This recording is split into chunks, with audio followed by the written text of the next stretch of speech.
Peace. Shalom Akiyam. This is Quan coming through with another little video. And for this one, I just wanted to switch it up. I said in other videos before that my channel is not just based in the spirit and the scriptures, although it's all based off of that foundation, but I like to switch it up in regards to the content. So I just wanted to review this album that I listened to. I wanted to first start off by saying that I'm a huge fan, or not necessarily a fan, but a huge, avid listener of hip hop. I love, what the Griselda movement is doing right now as far as these artists that come from Buffalo. They've been doing their thing for years. They've been underground, and they just signed their deal with Shady. I think I want to say like 2017. So they didn't just sign, but they're just now, blowing up and getting the exposure that they deserve.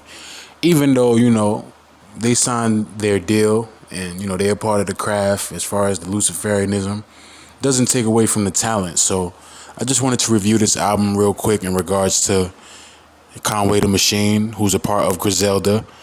The head founder of Griselda is Westside Gunn.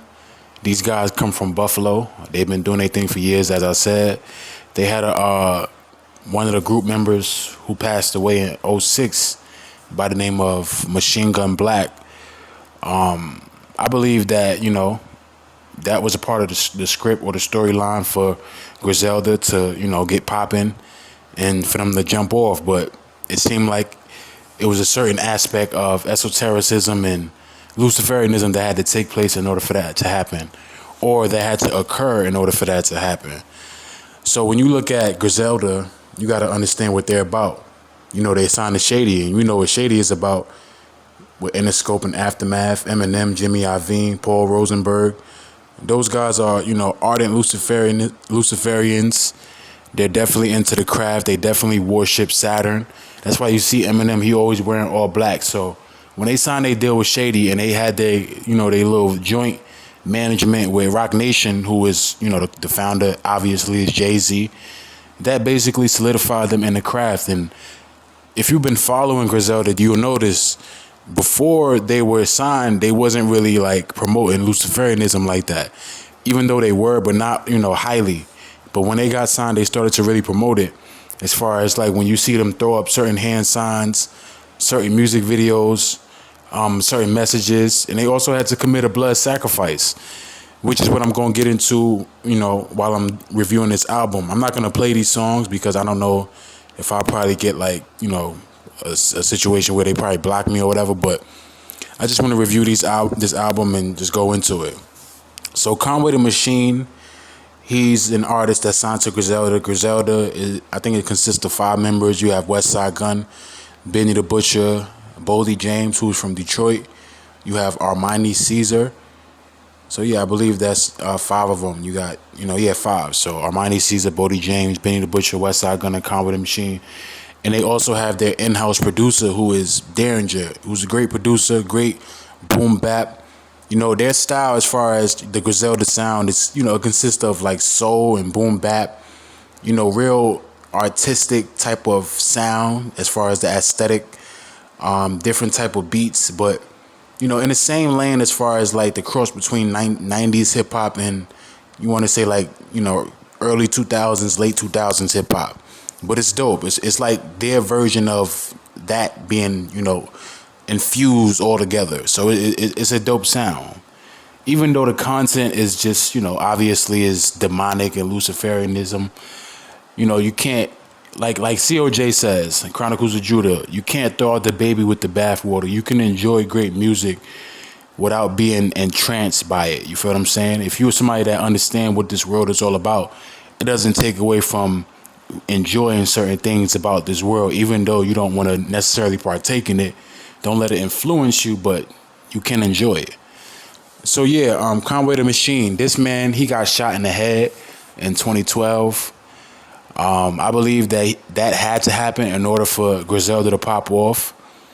I'll probably do a video on that in regards to going more deep into that, but I feel like that had to happen. So this man got shot in the head, and he had got Bell's palsy, basically a situation where he's paralyzed on the right side of his face, which is why his face is twisted. So, Conway The Machine is a great artist, great rapper. Definitely has a great flow. Definitely has a great way with words as far as the wittiness, great delivery. He can definitely, do his thing. So From King to a God is an album that, he's been pushing for a year now. He says that after this album, he's going to put out his God Don't Make Mistakes album.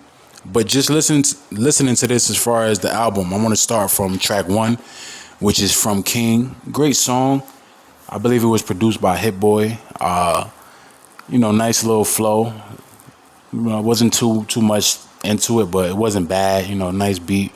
I like the way it rides. Hit Boy did his thing on the beat, but it wasn't, it didn't, knock me off my seat, but it was cool. So the next track, Fear of God. Actually, Fear of God is the track that's produced by Hit Boy. I'm getting these two tracks mixed up. I apologize. So From King is actually the intro track that it kind of sounds like Fear of God. So that's why I'm kind of getting these songs mixed up. From King is the first track in which, Conway does his thing. He sets it off. I like the tone that it sets in regards to the sound, giving it that real, wrestling type of feel, where, you come down the entrance and it has that boom, boom, like it's real dope. And it has those like, those rock sounds. It's real kingly. It has like a kingly vibe to it. You know what I mean? I guess that's why it's called From King. So going to Fear of God, which is, the track that I was speaking of, featuring Dage Loaf. Pretty dope. Not too great, but it's pretty dope. The next track, Lemon, featuring Method Man. I think it was produced by Derringer. It's cool. You know what I mean? Nice little boom bap feel. Method Man really did his thing with the verse. He really killed this verse. Nice track. So we're going to go into Doe and Damani. Doe produced by Alchemist. Damani produced by Derringer. I really like when Conway and, any artist as far as like musicians, I really like when they make songs where you have 2 different beats or even 3 different beats. I like that because it just, it gives you that feel where it's like unexpected, like, oh, wow. You feel what I'm saying? So Doe and Damani is really dope. Alchemist really did his thing on the drums. It really got that deep bass and just slap you in the face type of feel. Like you could it slaps in the whip. You feel what I'm saying? And then after Doe, it goes into Damani, which has that Juice sample where Tupac just says, Tupac has the gun. I forgot what scene it was, but Tupac has the gun in his hand. And I believe Still asks Tupac why he got the gun or something like that. And Tupac says, because I already got it. And then it goes into the track. So it's dope how, he has that sample and it's that, it goes into that little segue. So the next track, Juvenile Hell, which is produced by Havoc, featuring Flea Lord and Lloyd Banks. Dope track. Got that nice Mobb Deep feel. It's pretty dope, I like it. Number 6, Words from DJ Shay. Now, DJ Shay was a DJ that was sacrificed this year. I want to say a few days ago, he was actually sacrificed before the album release of From King to a God, as well as the upcoming albums that's coming from the Griselda roster, which is from Westside Gunn and Benny the Butcher. Benny the Butcher's album coming out called Burden and Proof, which is produced by Hit Boy, and Westside Gunn's album, which I believe is coming out in October, called Who Made the Sunshine. So, in the industry, they have to partake in sacrifices as far as the craft because they worship Baal. They worship the horn god, which is based in sacrifice. Baal was a god of sacrifice and a god of fire, so on and so forth. So they worship that, the pagan gods, the pagan aspect, the craft, the Luciferian aspect is what they push so heavily in a surreptitious way. So they tell you shit like, oh, DJ Shay, Griselda affiliate, passed away for unknown reasons, or I believe it was he was sick or some shit like that, but we know it was a sacrifice. And these things occur all the time in the music industry, in the entertainment industry, as a whole. So going into track number 7, Frontlines, it's a political track. It's kind of like a mix between gangster, and political. It's pretty dope. He's going into the whole George Floyd social justice thing. It's pretty dope, you know what I mean? But whatever. Going into the 8th track, Anza, and Frontlines, I believe, was produced by the Beat Butcher.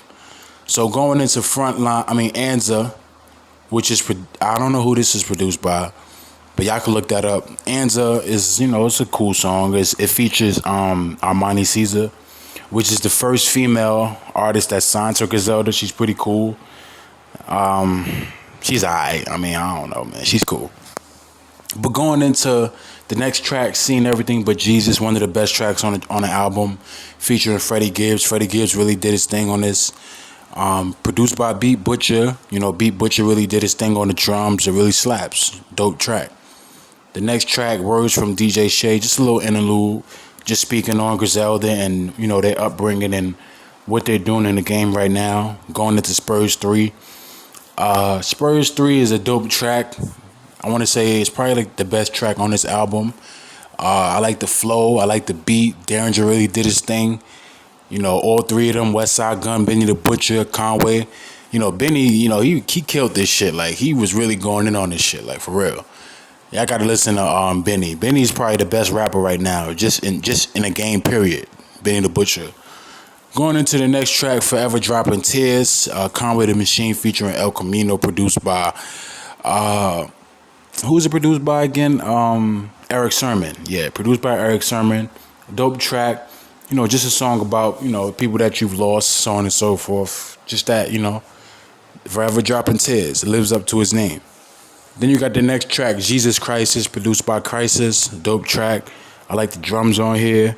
Really, the bass, it just really thumps. It's that feel. And Conway is really going in on here too, so it's dope.